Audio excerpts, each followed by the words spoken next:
All right, well, welcome to the human stage, which is a really important topic when we think about the transparent feeling of virtual presence of human bodies. So, we're talking about embodiment, and I want to just navigate us to what that is exactly. I want all of us to just bring our bodies online in its full capacity. I want you to just close your eyes with me, and I want you to send your attention all the way down to your feet. Follow that attention all the way up your legs, to your hips. Feel the weight of your body. Move all the way up your body, up your back,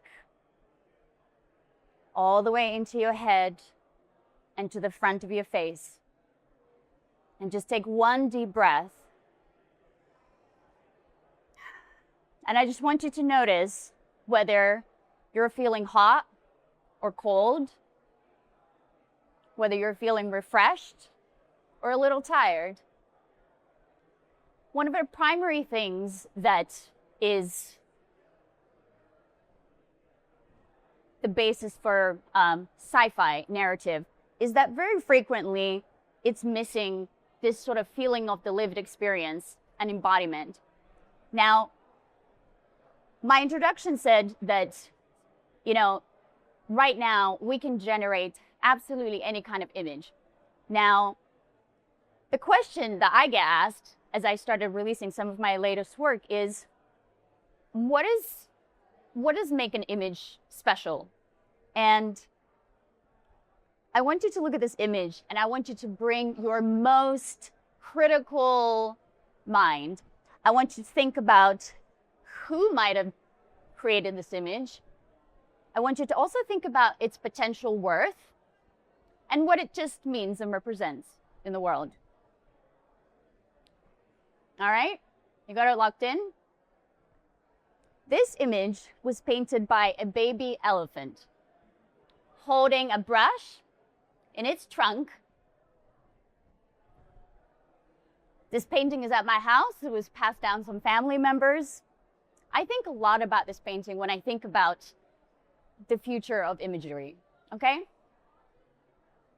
With the rise of social media and the way we distribute imagery online, there is a missing link, right? We talk about, who owns the image, who's in the image, but who created that image and why is becoming more and more important. And that doesn't mean just like what story they're bringing, okay? It also means who that person is, what worldview they're bringing. Are they bringing diversity into these imagery? What experiences? Okay, and this is something that's really, really prevalent when you look at, if you go and Google future human or transhuman or anything like that, right? You start to see how incomplete the human representation in future imagery is. And that's something that's very interesting to me. So the other thing is who appears in it, right? If you think about the fact that an image is an image, but actually an image is a representation of an entire system of who funds what types of projects and the access all the way down to that image. So there's a whole kind of like pipeline of that experience. No, we didn't start the timer. And most importantly, what reality are we bringing into these images, okay? And there's a funny story recently where the Chinese government, I think they banned influencers that don't have a diploma, right? And I think that we need to get to a place where we might be able to tell reality from fantasy. Because when we think about imagination, we could be thinking in a very conceptual, abstract way, but we could also be thinking about how do we imagine the future based on reality that we know. And that's kind of like where my work sits. So for the last 20 years, I've worked across all different forms of human augmentation and human design, with my own body as my canvas. And in that journey, I've been testing exactly how far you can get into the sci-fi narrative. So my journey started with looking at prosthetics and how, which is actually the most closest frontier of humans interfacing with technology that there is. And we don't think about it very much. We think about that as a medical industry. So in my work, I've been able to look at the silhouette of the human body,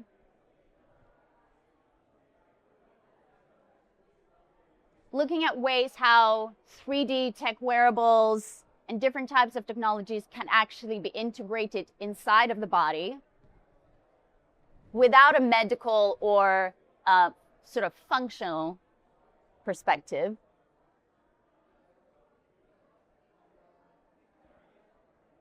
See, and now we're moving away from the body and we're thinking about the relationship with technology. So a lot of experiments with an artificial entity outside of the body. But also, one of our latest frontiers, microgravity. And looking what body augmentation and body design represents in weightlessness, where our biological destiny and technological destiny means something entirely different.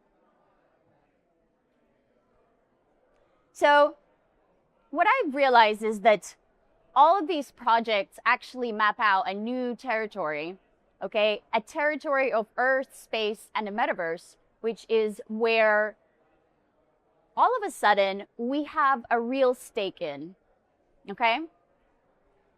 And with that, we start to think about what is exactly the boundary of human identity. If we are getting to make decisions and shape and our representation across all of these different dimensions, that's pretty complex. But we're actually here to talk about AI. And so 5 years ago, I started working on a project that's now called Metabodies. And it was at the time where, the pandemic happened and everything like that. And what I was really thinking about is I have felt a tangible way of how you can push and pull different configurations of body and technology in a real physical sense. And as soon as I started working with avatars or virtual design, all of a sudden, the meaning kind of evaporates. You sort of get into this territory where the feeling of embodiment that we were looking at earlier today, it kind of just vanishes. So we need to make sure that we have full sound for this. So this is the first little overview of Metabodies.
When I started making these images, for the first time, I was able to see the real power of imagery.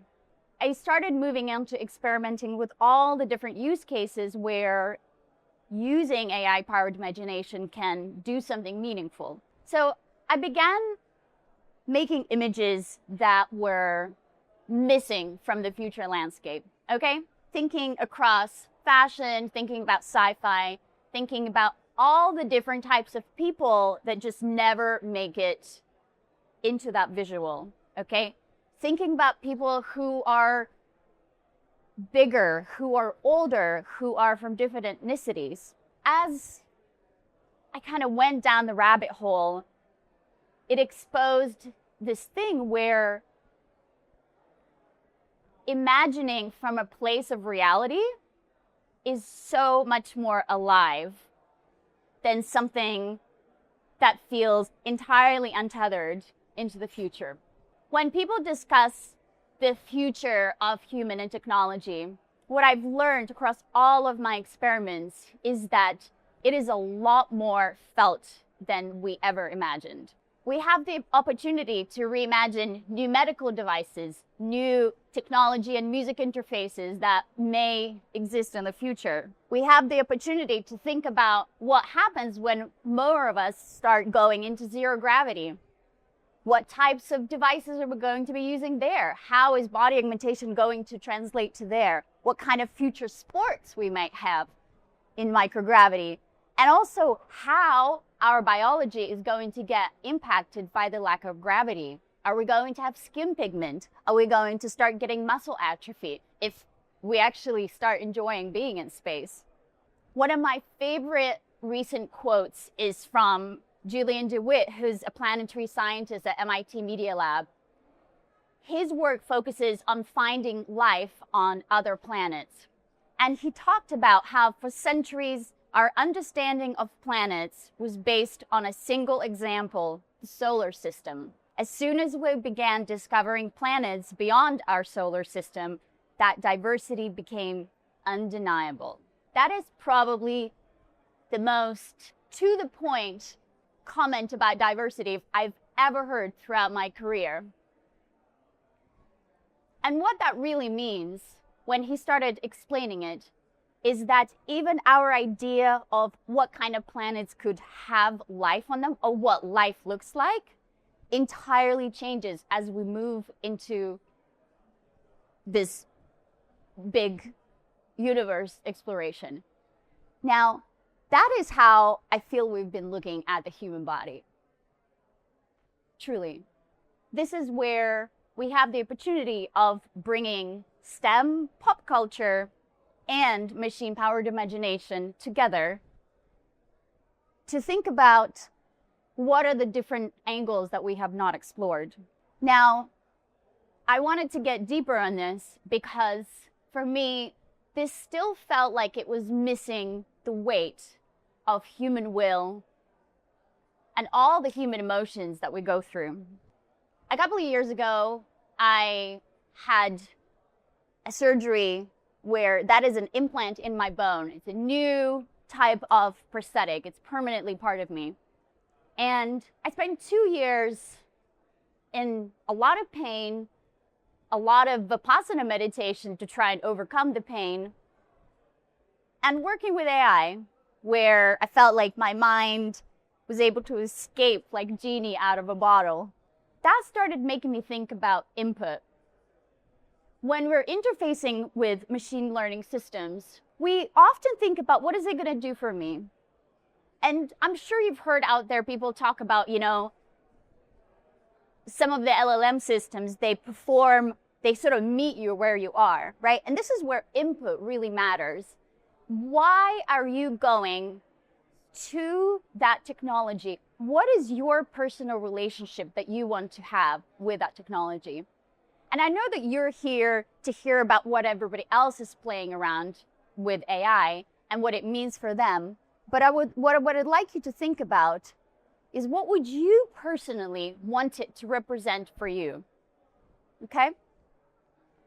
So this is another use case, and I will give you a disclaimer.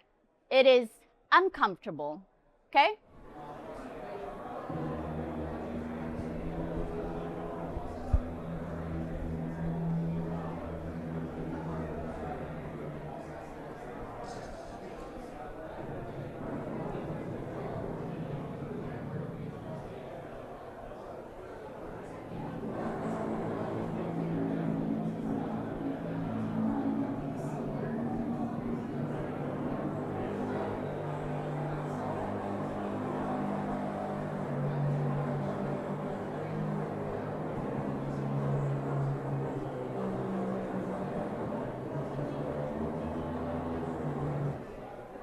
we stop right there?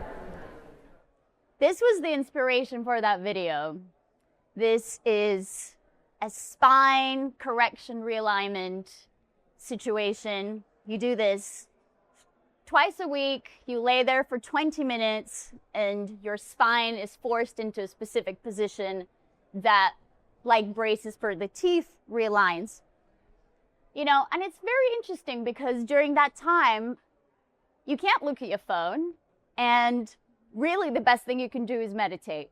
We don't like to think of pain and suffering, and the reality is that it's literally part of who we are all the time on many levels, whether it's physical, of how we're feeling, whether it's environmental or in terms of relationship. We are constantly navigating uncomfortable feelings.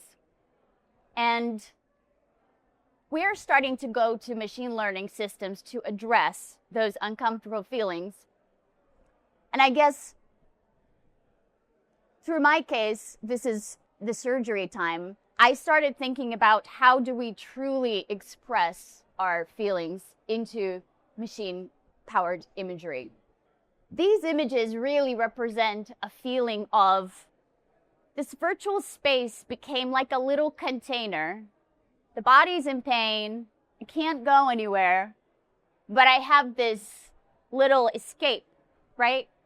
And it also kind of brings a parallel back to how our virtual inner world is extremely close to the virtual public landscape that we're creating.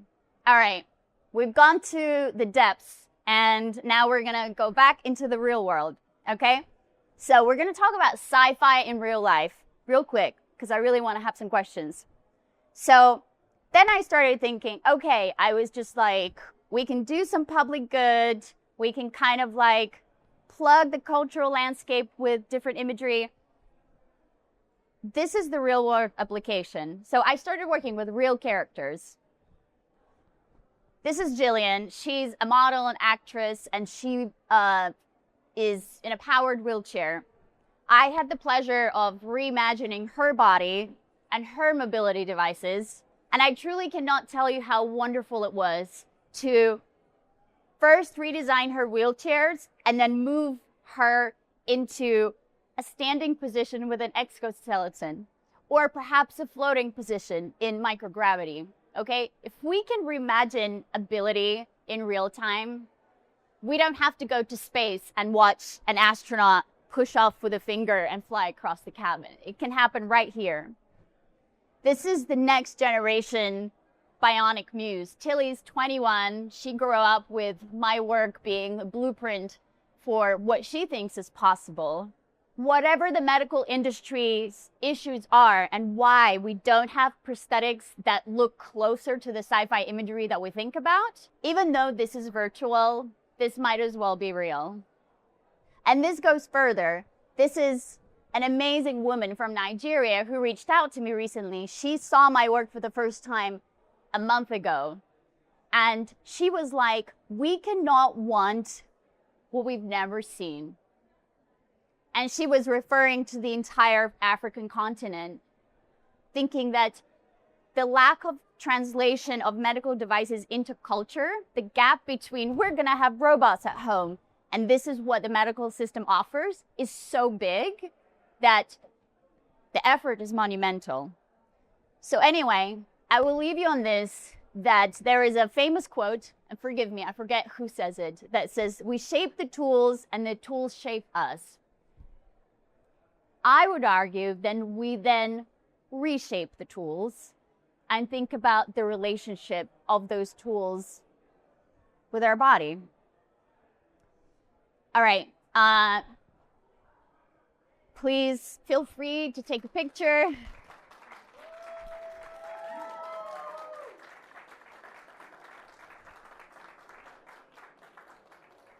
Thank you, guys.